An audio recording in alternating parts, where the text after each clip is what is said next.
امت کو ایک دیمک کی طرح یہ میڈیا، موبائل، لیپ ٹاپ لگ چکا ہے، جس پر نظر کی پاکیزگی، خیالات کی پاکیزگی بڑی مشکل ہو گئی ہے۔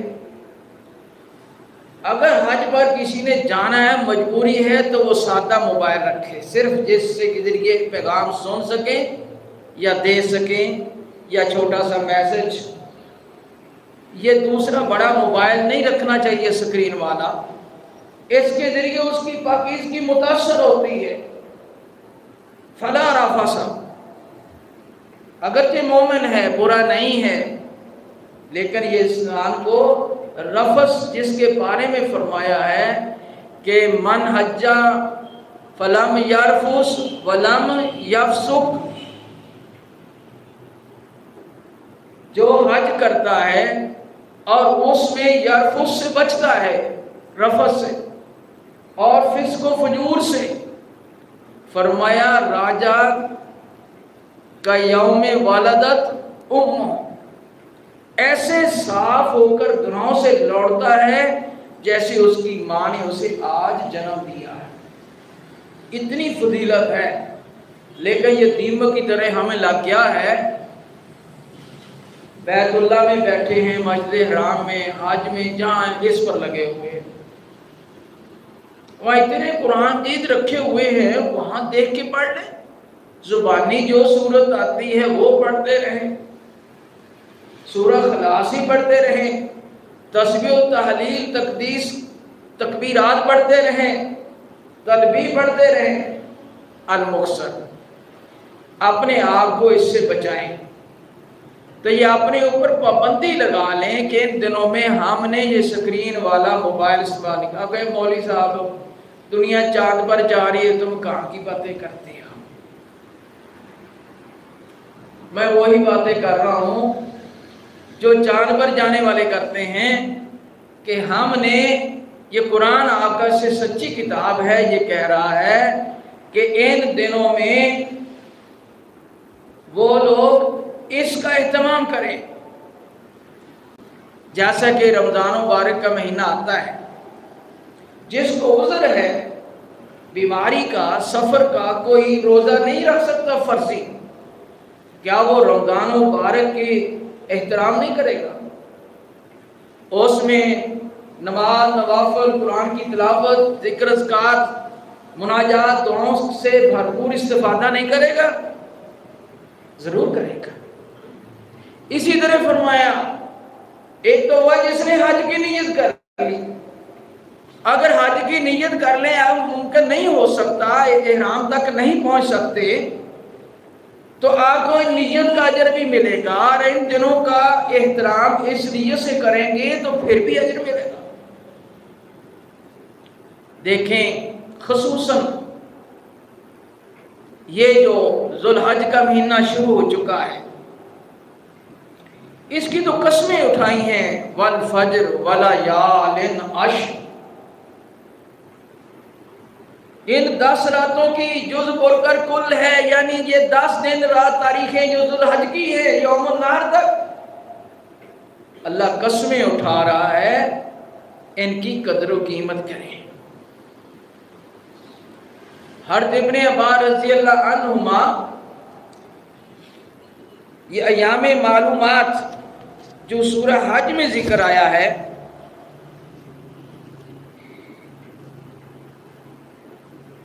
کیا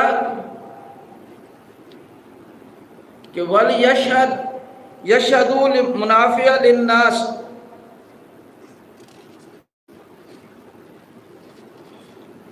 کہ اللہ تعالیٰ نے فرمایا کہ لِیَشْهَدُوا مَنَافِعَ لَهُمْ وَيَذْكُرُوا اسْمَ اللَّهِ فِي أَيَّامٍ مَّعْلُومَاتٍ۔ اے ابراہیم، حج کا اعلان کر دیں، آپ کو حکم ہوا ہے بیت اللہ کی تعمیر کریں، بیت اللہ کو رکوع، سجدہ، قیام، نماز پڑھنے والے، طواف کرنے والے، حج عمرہ کرنے والوں کے لیے صاف ستھرا کر دیں۔ اس سے پہلے بڑی قیمت چکانی پڑی، بڑے امتحانات سے گزرنا پڑا۔ پہلے تو گھر جس میں ہوش سنبھالا، بت پرست بت گر تھا، باپ کے ساتھ چیلنج تھا، ادب و احترام کو نوز رکھتے ہوئے انسانی وساطیاں جتنا ممکن تھا انہیں سمجھایا یہ شرک ہے، یہ نفع نقصان نہیں دے سکتے، شرک کی علائق سے اپنے دامن کو بچائیں۔ تو وہ سمجھنے کی بجائے دھمکیاں دینے لگ گیا، نکل جا ورنہ واہجرنی ملیہ، پتھر مار مار کر ملیہ میٹ کر دوں گا۔ تو باپ کو سلام کر کے چلے گئے۔ معاشرے کے ساتھ لڑائی پڑی، پورا معاشرہ دشمن بن گیا۔ وقت کے حکمران، یہ پوری تفصیل نہیں بیان کروں گا، وہ دوسرے خطبات میں ہو چکی ہوگی یا اگلا جمعے میں ہو جائے گی۔ میں جو موضوع ہے اس پر آنے کے لیے تمہیداً ان باتوں کی طرف آؤں گا کہ دشمنی اس حد تک آئی کہ اس کے لیے آگ بہت بڑی جلائی جائے اور اس میں انہیں ڈال دیا جائے اور جلا دیا جائے اور کام مکمل کر دیا جائے، تاکہ یہ جو توحید کی دعوت ہمارے بتوں کو برا کہتا ہے یہ معاملہ ختم ہو جائے۔ شیطان نے اس وقت ان کی دانش میں جو ڈالا، وقت کا حکمران بادشاہ اور ساری قوم قبیلہ علاقہ، اور آپ جانتے ہیں کہ بہت بڑی آگ جلائی گئی، اس میں ان کو ڈالا گیا۔ اللہ تعالیٰ نے فرمایا یا نار کونی بردم و سلاما، کہ آگ ٹھنڈی ہو جائے ابراہیم کے لیے سلامتی والی، کہ زیادہ بھی ٹھنڈی نہیں کہ تکلیف دہ ہو جائے، ٹھنڈک ایک حد سے زیادہ تکلیف دہ، سلامتی والی ٹھنڈک۔ اللہ اکبر کبیرہ۔ تو ابراہیم علیہ السلام پریشان نہیں ہوئے کہ جس رب نے بھیجا ہے، جو کہا ہے اس کے لیے کر رہا ہوں، وہ خود ہی سنبھالے گا، بندوبست کر لے گا۔ مواحد کا، توحید والے کا اتنا بڑا یقین بلند ہوتا ہے۔ ہم اپنے معاشرے میں توحید والے کہلاتے ہیں کہ اپنی زندگیوں میں ہمارے اندر اتنا یقین ہے کہ ہم جرأت کر سکیں، برائیوں کو چھوڑ سکیں، حرام کو چھوڑ سکیں، غلط کاموں کو چھوڑ سکیں، معاشرے قبیلے کے جو خلاف دین سیٹ اپ ہیں ان سے اپنے آپ کو، لوگوں کو نہیں بچا سکتے، اپنے دامن کو تو بچانے کے لیے جرأت کریں اس یقین پر کہ ہم اللہ کی رضا کے لیے کریں گے، وہ ہمیں ضائع نہیں کرے گا، ضرور عزت سے نوازے گا۔ ہر ابراہیم علیہ السلام کا یہ عقیدہ جو اللہ تعالیٰ نے دیا، یہ ہمیں تعلیم دیا جا رہا ہے، قرآن پاک میں بڑی تفصیل سے بیان کیا گیا ہے۔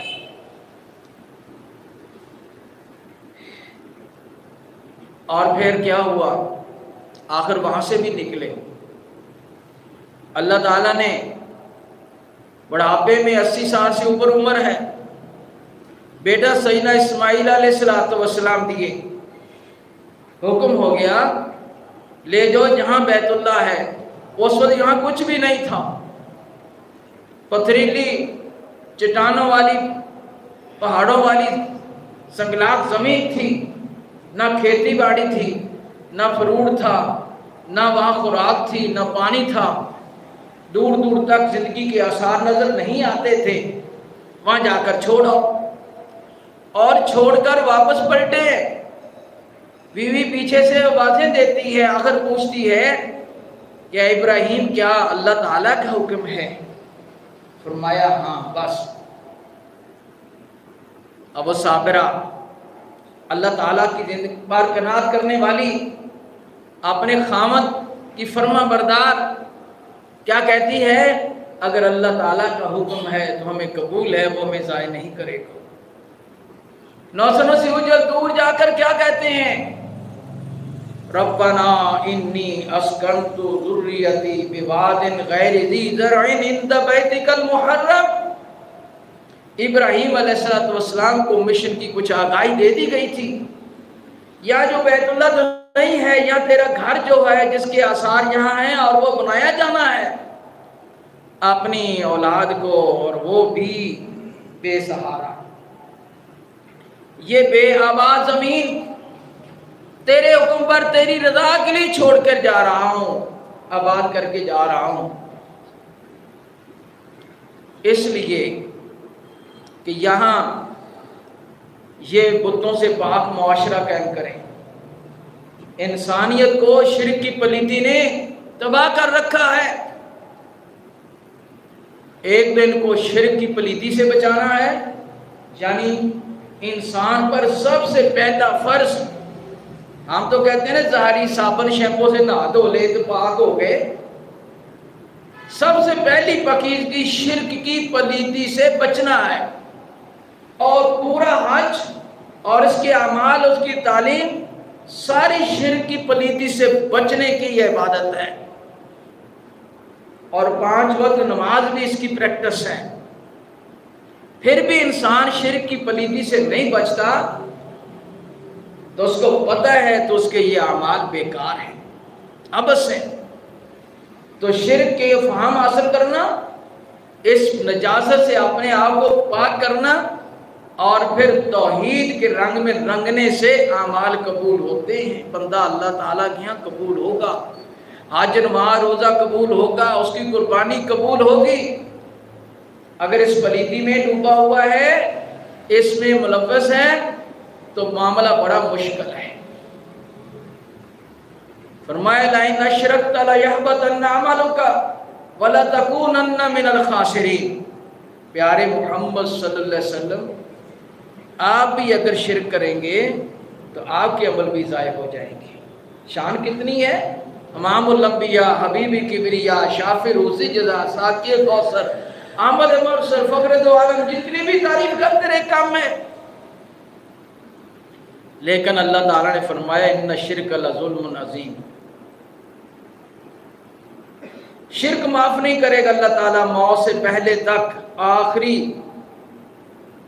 لمحے تک شرک سے جب تک تائب نہیں ہوگا۔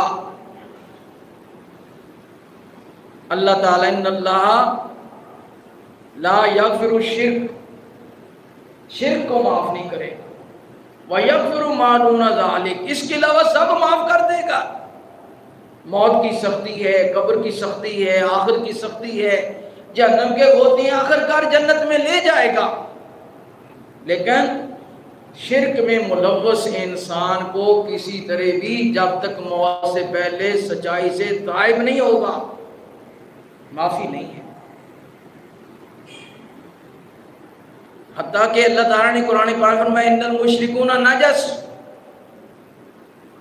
مشرک پلید ہے، اور وہ جو کھلا شرک اکبر کرتا ہے اور بتوں اور قبر اور شجر حجر پتھر کی شکل میں، دیوے کی شکل میں کسی مجسمہ یا شے بنا کر اس کو اللہ کا شریک ٹھہراتا ہے، اور پھر اس کی پرستش کرتا ہے کسی شکل میں بھی، رکوع سجدہ قیام نظر نیاز ذکر اذکار یا تسبیح یا اس کا احترام،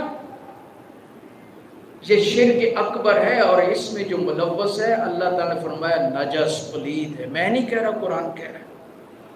اگر ہمارے اندر یہ خرابی ہے تو ہم اپنے آپ کو پاک کریں، نہ کہ لڑنے کو پڑ جائیں۔ دیکھیں ایک موٹر سائیکل چلا رہا ہے اور اس کی اگر بتی دن کو لائٹ جل رہی ہے، یا اس کے جو سٹینڈ ہے ایک سائیڈ کو اٹھا ہوا ہے، ہر ایک روک کر اس کو اشارہ ہے بھائی لائٹ بند کریں، یہ اٹھائیں گر جائیں گے، چوٹ لگ جائے گی، جگہ جگہ روکیں گے۔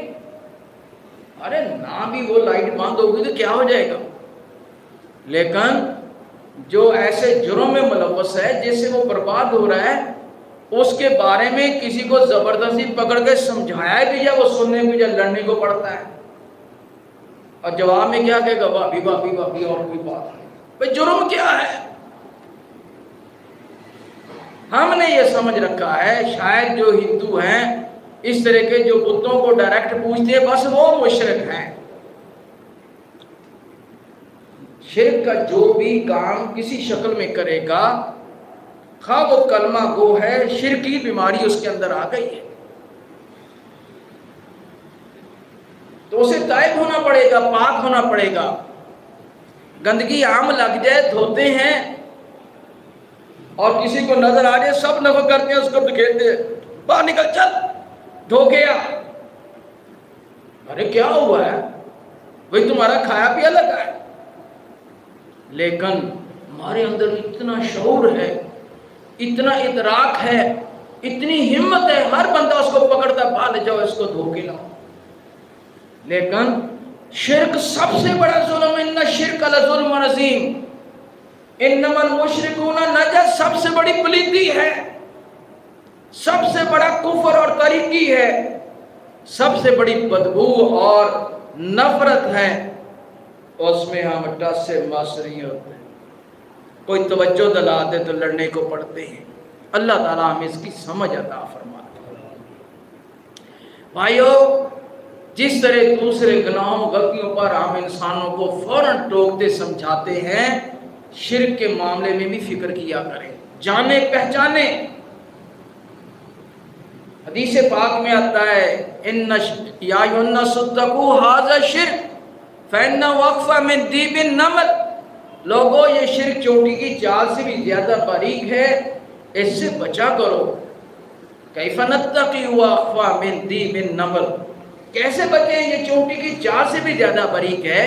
فرمایا جہاں تک سمجھ بوجھ شعور آ گئی، ہمت کوشش ہے، بچیں. پھر بھی دن میں کہا کریں بار بار کہ یا اللہ میں تیری پناہ میں آتا ہوں کہ جانتے بوجھتے تیرے ساتھ شرک کروں یا شریک ٹھہراؤں کسی کو، مجھے بخش دے، معاف کر دے. یا اللہ اگر مجھ سے لا علمی میں بھی، بھولے سے بھی اگر ایسی حرکت ہو جائے مجھے معاف فرما دے. فرمایا جب حج کا کہ نیت کرنا ہے احرام باندھ کر کیا کہنا ہے، لبیک اللہم لبیک، لبیک لعمرہ یا لحج. آگے کیا کہنا ہے کہ لبیک لا ریا ولا سمعہ، یا اللہ میں ساتھ یہ بھی اعلان کرتا ہوں یہ حج عمرہ دکھاوے کے لیے اور شہرت کے لیے نہیں ہے، کیونکہ ریا من الشرک، دکھاوا شہرت بھی شرک کا عمل ہے، کیونکہ انسان اس سے اپنی نفس کو خوش کرتا ہے. من اتخذ الہہ ہواہ، جو اپنے خواہش نفس کی خوشی کے لیے کام کرتا ہے، یہ بھی شرک کی قسم ہے، وہ بھی عمل ضائع ہو جاتا ہے. تو حضرت ابراہیم علیہ السلام نے کیا عرض کیا، باری تعالیٰ ایک تو میری اولاد کو شرک سے بچانا، ربنا لیقیموا الصلاۃ، دوسرا ان کی زندگی کا مشن کیا ہے کہ یہ تیرے حضور نماز پڑھیں، اس کو قائم کریں. اور تیسرا کیا عرض کیا، تحوی من الناس افئدتہم، کہ ان لوگوں کے دلوں کو ان کی طرف مائل کر دے. اور وارزقہم من الثمرات، ان کو پھلوں کا رزق عطا فرما، لعلہم یشکرون، تاکہ وہ تیرا شکر ادا کرے. یعنی جو رزق مسلمان کو ملتا ہے اس لیے ملتا ہے کہ کھا پی کر قوت لے اور اللہ تعالیٰ کا شکر ادا کر. شکر کا مطلب ہے اس کے حکم مان، تیرے اندر قوت طاقت ہو، نہ کہ دنیا کے لیے طاقت بنا. اللہ تعالیٰ اس کی سمجھ عطا فرمائے. پھر اپنے اولاد کے لیے دعائیں کرتے ہیں، رب اجعلنی مقیم الصلاۃ من ذریتی ربنا وتقبل دعاء ربنا اغفر لی ولوالدی وللمؤمنین یوم یقوم الحساب. کیا ٹارگٹ دیا کہ یا اللہ میری اولاد کو نمازی بنا دے، میری نسل کو نمازی بنا دے. آج اللہ بیٹا دیتا ہے، کون دیتا ہے ان مواحدوں کو؟ اللہ تعالیٰ. اور پھر جو ہی وہ بالغ ہوتا ہے تو یہ کیا اس کو سکھاتا ہے؟ نماز، روزہ، حج، زکوٰۃ، دین سکھانے کے لیے، اس پر عمل کرنے کے لیے اس کی پہلی پرائمری ترجیح پریفرنس نہیں ہے، یہ ثانوی سیکنڈری ٹرشری لیول کی ہے. اصل ہے کہ دنیا کا کون سا ادارہ قیمتی ملے اس میں اس کو ہائی ایجوکیٹ کروں. کیا کرے گا؟ دنیا میں مال خوب آئے گا، اس کی دنیا بڑی اچھی ہو جائے گی. جبکہ پہلی بنیاد کیا ہے؟ آخرت اس کی اچھی ہو جائے. پہلی بنیاد، دنیا دوسرا نمبر، تیسرا چوتھا نمبر ہے. ہمارے ہاں کیا ہے کہ اس کی آخرت کی بجائے اس کی دنیا اچھی ہو جائے۔ اور بڑھاپے میں انسان ہاتھ ملتا ہے، کیا کہتا ہے، کاش میں دنیا سے جا رہا ہوں، میرے بچے فٹ ہو جائیں، سیٹ ہو جائیں، گھر پر بن جائے، شادی بیاہ ہو جائے، کاروبار دکان اچھی ایجوکیشن، اچھی جاب، اچھے پیسے والے۔ یہ پریشانی نہیں ہے، میں جا رہا ہوں، میری اولاد نمازی نہیں ہے، روزے دار نہیں ہے، حج زکوٰۃ کی قائل مائل نہیں ہے، نیکیوں والی نہیں ہے، میں مر رہا ہوں، میری قبر تو خوبصورت بنا دیں گے، لیکن میرے بعد نیکیوں بھیجنے کا، دعائیں بھیجنے والی میری اولاد بن جائے، یہ فکر ہمیں کسی اور درجے پر ہے، پہلے درجے پر نہیں ہے۔ فرمایا حضرت ابراہیم علیہ السلام کا اسوہ ہمیں یہ سبق دیتا ہے، پہلی ترجیح کیا ہے؟ اپنے رب کو منانا ہے اور اس کے لیے من تن دھن اولاد کو تیار کرنا ہے۔ چلو قربان نہیں کہتا، مشکل کام ہے، میں بھی تو آپ کی طرح کمزور ہوں نا، کہ مولوی مسئلہ سنائے گا قربانی دو تو خود دینی پڑی تو بھاگ جائے گا۔ آپ ہی میں سے ہوں، جیسی روح ویسے فرشتے، جیسا دیس ویسا بھیس، جیسی قوم اسی میں سے ہی رہنما نکلنے ہیں۔ اللہ تعالیٰ ہمیں اچھے رہنما دے، اچھے امام دے، اچھے صالح ہمارے امام بنے، ہم سب کو صالح بنا دے۔ تو حضرت ابراہیم علیہ السلام کی زندگی اللہ تعالیٰ نے ہمارے لیے بطور نمونہ ہے۔ جب انہوں نے قربانیاں اتنی دیں تو پھر عزت کتنی ملی، بیت اللہ بنا رہے ہیں، گھر تعمیر کر رہے ہیں، اینٹیں لگا رہے ہیں، باپ بیٹا دعائیں مانگ رہے ہیں۔ کیا مانگ رہے ہیں؟ کہ ہمارے رب ہم سے یہ ہماری محنت کو قبول فرما لے۔ کیا کہہ رہے ہیں؟ وَيَرْفَعُ إِبْرَاهِيمُ الْقَوَاعِدَ مِنَ الْبَيْتِ وَإِسْمَاعِيلُ رَبَّنَا تَقَبَّلْ مِنَّا إِنَّكَ أَنْتَ السَّمِيعُ الْعَلِيمُ۔ یا اللہ دنیا سے کریڈٹ لینے کے لیے ہم بیت اللہ کی تعمیر نہیں کر رہے، یہ تیرے حکم فضل سے تیری رضا کے لیے کر رہے ہیں، یہ محنت ہماری قبول فرما لے۔ دعاؤں کا سننے والا بھی تو ہے اور دانا اور حکیم بھی تو ہے اور اس کا بدل دینے والا بھی تو ہے۔ ربنا وجعلنا مسلمین لک ومن ذریتنا، چھوٹا سا کام کر لیں اور یہ سیلفیاں بنائیں، فوٹو کھنچوائیں، اشتہار بنائیں، شہرت دنیا کو دکھائیں، ہم نے یہ تھوڑا سا کام کر دیا۔ مسلمان کو یہ اجازت نہیں ہے کہ ریا اور نمود نہیں چاہیے۔ وہ اللہ کے سامنے سرگوشیاں کرتا ہے خلوتوں میں کہ یا اللہ اگر میں نے تیرے لیے کیا ہے تو یہ قبول فرما لے۔ ہم دنیا کو راضی کرتے ہیں اور اس کے بدلے ایوارڈ اور شاباش لیتے ہیں۔ تو فرمایا، عرض کیا کہ ہمیں بھی تیرا فرما بردار بنا دے۔ دیکھیں جد الانبیاء، خلیل اللہ، بیٹے بھی نبی، پوتے بھی نبی، بڑ پوتے بھی نبی، حضرت محمد صلی اللہ علیہ وسلم تک سب نبی، اتنی شانوں والا، اپنے رب کے لیے آگ میں چھلانگ لگانے والا، گھر پر قبیلہ معاشرہ ہر سے ٹکر لینے والا، وطن چھوڑے دیس پردیس ہوا اور کن قربانیوں سے گزرا، بیٹا بھی دیا تو کہا میرے رستے میں ذبح کر دے، چھری رکھ کے عملاً پیش کر دیا۔ تو کیا مانگ رہے ہیں؟ ربنا وجعلنا مسلمین، یا اللہ ہمیں مسلمان بنا دے۔ یہ ہے انسان کی اصل آرزو، یہ اصل ٹارگٹ، یہ اصل اس کی محنت، یہ ساری دنیا اور زندگی کھپانے کا اصل مقصد و مطلوب کہ ہمیں مسلمان بنا دے اور لکا تیرا فرما بردار، وَمِن ذُرِّيَّتِنَا أُمَّةً مُسْلِمَةً لَكَ، اور ہماری نسل کو بھی تیرا فرما بردار بنا دے۔ وارنا مناسکنا، اور ہمیں حج کے طریقے سلیقے سکھا دیں۔ وتوب علینا، اپنی رحمتوں کے ہم پر نزول فرما دے۔ انک انت التواب الرحیم، یا اللہ تو ہی توبہ قبول کرنے والا اور رحم فرمانے والا ہے۔ ربنا وابعث فیہم رسولا منہم یتلو علیہم، اے ہمارے رب ان میں ایک رسول حضرت محمد صلی اللہ علیہ وسلم بھیج، جو یتلو علیہم، ان پر آیات کا تیری آیات پڑھے، وَيُعَلِّمُهُمُ الْكِتَابَ، ان کو قرآن کی تعلیم دے، وَالْحِكْمَةَ وَيُزَكِّيهِمْ، شریعت سکھائے اور اس کی روشنی میں ان کو پاک کرے۔ اِنَّكَ أَنْتَ الْعَزِيزُ الْحَكِيمُ، یقیناً تو غالب ہے اور دانا ہے۔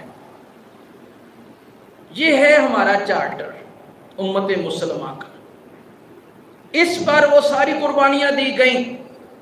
تو اللہ تعالیٰ نے پھر کیا فرمایا کہ اے میرے ابراہیم، وَإِذِ ابْتَلَىٰ إِبْرَاهِيمَ رَبُّهُ بِكَلِمَاتٍ فَأَتَمَّهُنَّ قَالَ إِنِّي جَاعِلُكَ لِلنَّاسِ إِمَامًا۔ ہم نے، اللہ تعالیٰ فرماتے ہیں اس کے رب اللہ تعالیٰ نے، خالق ارض و سماوات نے حضرت ابراہیم السلام کو بہت ساری باتوں امور میں گزارا، وہ ان امتحانوں میں کامیاب اترے۔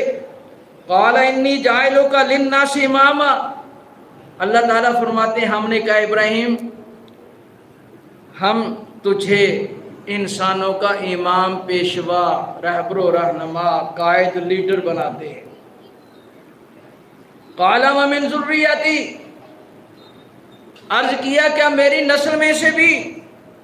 قال لا ینال عہد الظالمین، تیری نسل میں جو مسلمان ہوگا اس کے لیے جو ظلم پر ہے، شرک پر ہے، کفر پر ہے، گمراہی پر ہے، نافرمانی پر ہے، باغی ہے، ان کے لیے ہمارا وعدہ نہیں ہے۔ وَجَعَلْنَا الْبَيْتَ مَثَابَةً لِلنَّاسِ وَأَمْنًا وَاتَّخِذُوا مِن مَّقَامِ إِبْرَاهِيمَ مُصَلًّى وَعِدْنَا إِلَىٰ إِبْرَاهِيمَ وَإِسْمَاعِيلَ أَن طَهِّرَا بَيْتِيَ لِلطَّائِفِينَ وَالْعَاكِفِينَ وَالرُّكَّعِ السُّجُودِ۔ چلو پھر اب یہ بیت اللہ کی درگاہیں تعمیر کر لی ہیں، دعائیں مانگ لی ہیں، ہم نے قبول کر لی ہیں، اب تم کیا کرو کہ اس کو پاک صاف ستھرا کر دو اور پھر حج کا اعلان کر دو۔ وَأَذِّنْ فِي النَّاسِ بِالْحَجِّ يَأْتُوكَ رِجَالًا وَعَلَىٰ كُلِّ ضَامِرٍ يَأْتِينَ مِن كُلِّ فَجٍّ عَمِيقٍ۔ یہاں تو لاؤڈ سپیکر لگا کے آواز کئی کلومیٹر تک پہنچا لیتے ہیں، اب وہ بے آباد علاقے میں حضرت ابراہیم علیہ السلام سے کیا حکم ہے؟ لبیک آپ کہہ دیں، لبیک لحج، حج کا اعلان آپ کر دیں، اس کو دنیا کے کونوں کونوں تک پہنچانا ہمارا کام ہے۔ اور پھر آپ دیکھیں گے، آپ دیکھ رہے ہیں دنیا کے ہر دور دراز علاقے سے دنیا پیدل یا سواریوں پر حج کرنے آ رہی ہے۔ کس لیے؟ لیشہدوا منافع لہم، کہ یہاں آ کر وہ فائدے دیکھیں، کیا کیا حج کے فائدے ہیں۔ خطبات چاہیے۔ حج میں پہنچنے سے سب سے بڑا بنیادی فائدہ، انسان شرک سے پاک ہوتا ہے، توحید کا لمبردار بنتا ہے، پہلا فائدہ۔ شرک کی پلیتی سے بچتا ہے، کہتا ہے لبیک اللہم لبیک لا شریک لک لبیک ان الحمد والنعمت لک لا شریک لک۔ اے اللہ میں حاضر۔ پہلے وہاں بتوں کو پکارتے تھے، جگہ جگہ بت لگے ہوئے تھے، اب کیا ہے؟ اللہ کو پکارتی دنیا جا رہی ہے، یا اللہ ہم حاضر ہو گئے، اور تمام نعمتیں، حکمرانیاں، بادشاہ، اختیار، حکم تیرے پاس ہیں، اور ہر طرح کی تعریف حمد تیرے لیے ہے۔ انسان یہ توحید کا اعلان کرتا ہے، شرک کی نفی کرتا ہے، اور ہم بھی کہتے ہیں، حاجی بھی کہتے ہیں اللہ اکبر اللہ اکبر لا الہ الا اللہ واللہ اکبر اللہ اکبر وللہ الحمد۔ فرمایا حاجی کے لیے جو عمرہ کے لیے جاتا ہے احرام میں، وہ جتنا اونچی کہے گا، کھل کر کہے گا، اس کو اتنا زیادہ اجر ملے گا اور اس کا حج اتنا افضل ہو جائے گا۔ حضور فرماتے ہیں کہ مجھے جبرائیل علیہ السلام نے آ کر کہا ہے کہ یہ جتنی یہ تسبیح بلند کریں گے اتنی ہی ان کو زیادہ فضیلت اور اجر ملے گا۔ کیوں؟ انسان سے شرک کی پلیدی نکل جائے، اپنے ظاہر و باطن، ہوش و حواس اور علوم و فنون اور عقل و شعور کو جھنجھوڑے، ہر طرح کے شرک سے پاک ہونے کا اعلان کرے اور اللہ کی توحید کو مانے، یہ ہے اس کا مطلب۔ تو فرمایا کہ اور فائدہ کیا ہوگا؟ یذکر اسم اللہ فی ایام معلومات۔ ایام معلومات ایک تو ایام تشریق کو بھی کہا جاتا ہے، یوم النہار، ایام تشریق، اور دوسرا عبداللہ بن عباس دیگر کہتے ہیں کہ یہ ذوالحجہ کے پہلے 10 دن یہ بھی ایام معلومات ہیں، ان میں اللہ تعالیٰ کا نام بلند کیا جائے۔ صحیح حدیث میں آتا ہے رسول اللہ صلی اللہ علیہ وسلم نے فرمایا ما من ایام والعمل الصالح فیہن احب الی اللہ، کہ ان دنوں میں اللہ تعالیٰ کے ہاں جو صالح عمل کیا جاتا ہے وہ باقی دنوں کی بجائے بہت زیادہ محبوب اور اجر اور فضیلت رکھتا ہے۔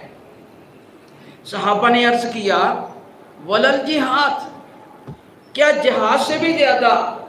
آپ نے فرمایا ہاں ما سوائے اس شخص کے جو جان مال کے ساتھ اللہ کی راہ میں لوٹا اور شہید ہو گیا، اس کے علاوہ شہادت سے پہلے تک جتنا بھی جہاد کرے اس سے ان دنوں میں جو اللہ کی رضا کے لیے عمل صالح کیے جائیں گے وہ زیادہ فضیلت اور درجہ رکھتے ہیں۔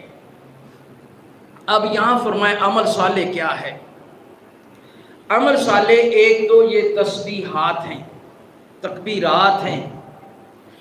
شیخ صالح عثیمین بھی کہتے ہیں کہ تعجب ہے لوگوں پر، رمضان مبارک کے آخری عشر اور تاخیراتوں میں تو بڑی محنت کرتے ہیں، حالانکہ یہ دن ان سے کم افضل نہیں ہے۔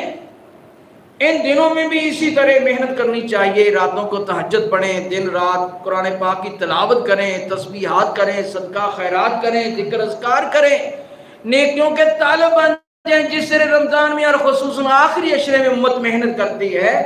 تو یہ سلف صالحین صحابہ کرام حضور صلی اللہ علیہ وسلم کی زندگی یہ بتاتی ہے کہ ان دنوں میں وہ اسی طرح محنت کرتے، اور ان دنوں میں نفلی روزہ رکھا جائے، فرض نہیں ہے، رات کو تہجد پڑھا جائے، جیسے تراویح بھی تہجد ہے، اسی طرح تسبیح، ذکر، قرآن جی چلتے پھرتے نیکیاں اکٹھی کرنے کا جتنا جتن کر لیں۔ اسی لیے فرمایا کہ وما تفعلوا من خیر یعلمہ اللہ، اللہ کی رضا کے لیے جو بھی تم خیر کا عمل کرو گے، جس کو عمل صالح کہتے ہیں، اللہ تعالیٰ کو علم ہے اور وہ اس کا تمہیں اجر بھی دے دے گا۔ وَتَزَوَّدُوا، اور حج کے لیے زاد راہ اکٹھا کرو۔ زاد راہ کیا ہے؟ کھانا پینا، خوراک، سواری کا، رہائش کا وہ بندوبست۔ ہمارے یہاں بعض لوگ اس کے لیے بھیک مانگتے پھرتے ہیں، غلط ہے، خالی چل پڑتے ہیں، دنیا پر بوجھ بند، یہ بھی غلط ہے، دوسروں کے لیے امتحان بننا۔ ہاں یہ الگ مسئلہ ہے کہ حاجی ایک دوسرے کو سپورٹ کریں، کمزور ہے اس کی مدد کریں، کھانے پینے میں ہاتھ دھریں، یہ الگ صدقہ ہے، لیکن دوسروں کی بنیاد پر جانے کو انتہائی ناپسند فرمایا گیا۔ فرمایا اصل زاد راہ تقویٰ ہے، اللہ کا ڈر ہے، اصل زاد راہ یہ ہے۔ کھانا پینا سب کچھ لے لیا اور وہاں حج کے لیے گئے تو ہوٹلنگ اور سیر سپاٹا اور پتہ نہیں کیا کچھ کرتے پھرتے ہیں۔ زیادہ زیادہ وقت بیت اللہ میں گزاریں، عبادت میں گزاریں، اللہ تعالیٰ کے تسبیح کریں، قرآن پڑھیں، نوافل پڑھیں، طواف کریں، جو بھی نیکی کی کام ہو سکتے ہیں اس میں زیادہ تر انسان کو وقت گزارنا چاہیے۔ اور فرمایا وَاتَّقُونِ يَا أُولِي الْأَلْبَابِ، اے پڑھے لکھو، اے عقل و خرد شعور رکھنے والوں، سمجھداروں، سیانیوں، اللہ سے ڈر جو، یہ نعمت ہے، اللہ کی فکر کرو، یہ محنت ہے، نعمت ہے، اور عمل صالح جو حضور کی نافرمانی میں ہے وہ قبول نہیں ہوتا۔ حج پر جانے کے لیے زاد راہ حلال ہونا چاہیے، سواری حلال ہونی چاہیے، نیت شرک سے کفر سے پاک ہو تو فرمایا وہ حج اس کے لیے دعا بن جاتا ہے۔ حدیث پاک میں آتا ہے من خرج حاجہ بنفقات طیبہ ویدع فی الغرض، فرمایا کہ ایک حج کے لیے نکلتا ہے اور اپنا نفقہ سواری زاد راہ حلال طیب پاکیزہ مال سے اپنے مال سے لے کے جا رہا ہے، وہ سواری میں پر قدم رکھتا ہے، پاؤں رکھتا ہے، کہتا ہے لبیک اللہم لبیک، اے اللہ میں حاضر، حج عمرہ کا اعلان کرتا ہے، تلبی کہتا ہے تو اللہ کی در سے وَنَادَاهُ مُنَادٍ مِّنَ السَّمَاءِ لبیک وسعدیک، اللہ کی طرف سے آسمان کی طرف سے منادی کرنے والا اعلان کرتا ہے تیرا حج قبول، تجھے مبارک ہو، وزادوں کا حلال، تیرا زاد راہ حلال ہے، راہ لادوں کا حلال، تیری سواری بندوبست یہ حلال ہے، وہ حجوں کا مبرور غیر معذور، اور تیرا حج نیکیوں والا ہے، گناہوں سے پاک ہے، قبول ہے۔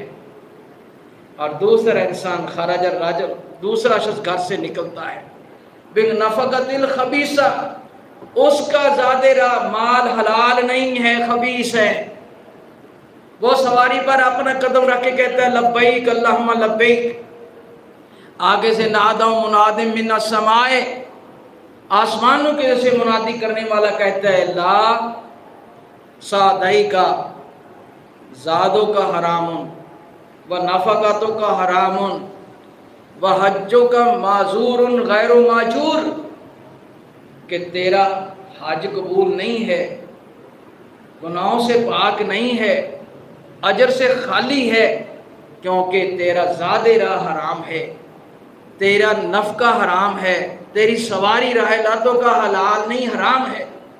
ہاں اگر حلال ذریعے سے آئے گا تو پھر اللہ تعالیٰ کے نبی حضرت محمد صلی اللہ علیہ وسلم فرمایا جو اللہ کی راہ میں نکلتا ہے اور حج کے لیے عمرہ کے لیے وفد اللہ، وہ اللہ کے مہمان ہیں،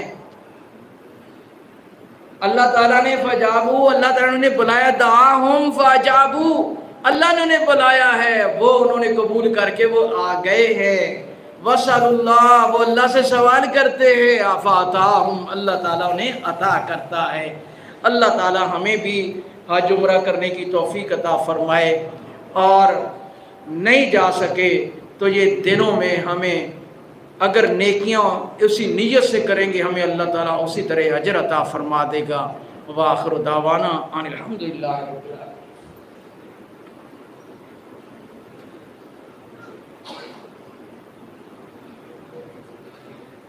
ان الحمد للہ نحمده ونستعینه ونستغفره، اما بعد اعوذ باللہ من الشیطان الرجیم، ان اللہ وملائکته یصلون علی النبی یا ایھا الذین آمنوا صلوا علیہ وسلموا تسلیما،